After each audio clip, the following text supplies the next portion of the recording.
मुख्यमंत्री एकनाथ शिंदे आज मुंबई गोवा महामार्गाची पाहणी करणार। दुपारी 12 वाजल्यापासून पनवेल पळसपे इथून पाहणी दौऱ्याला सुरुवात होणार।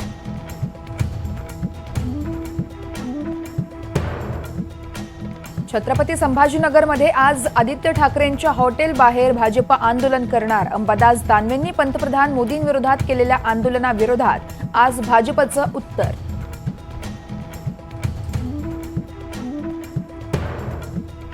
राज्य सरकारी कर्मचाऱ्यांसाठी यूपीएस यावेळेस मंजूर, तर नव्या पेन्शन योजनेला मंजुरी देणारं महाराष्ट्र पहिलंच राज्य।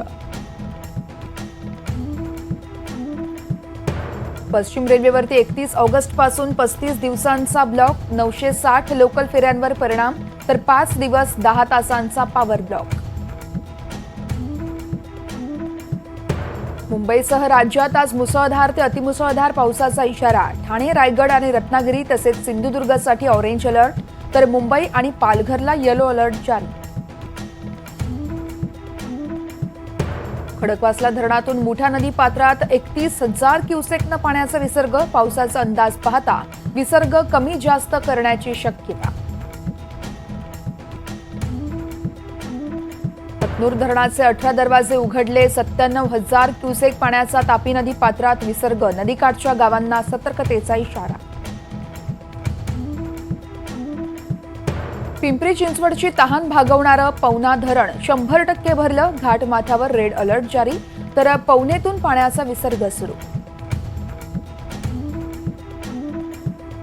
उजनी धरणातून भीमा नदी पात्रात विसर्ग वाढवला, 70,000 क्युसेकचा विसर्ग। दौंड बंधाऱ्यातून मोठ्या प्रमाणात विसर्ग। राजापूर जवळचा अणुस्कुरा घाट 48 तासानंतरही बंदच, वाहतूक ठप्प। ब्लास्टिंग करत मोठे दगड फोडण्याचे प्रयत्न।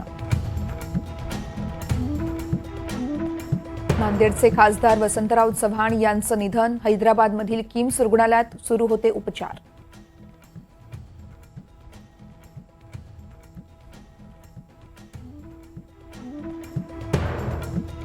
बांगलादेशमध्ये आता पुराचं महासंकट, 50 लाख लोक प्रभावित, तर खाण्यापिण्याचे बांधे। बांगलादेश सरकारचं पुन्हा एकदा भारताकडे बोट।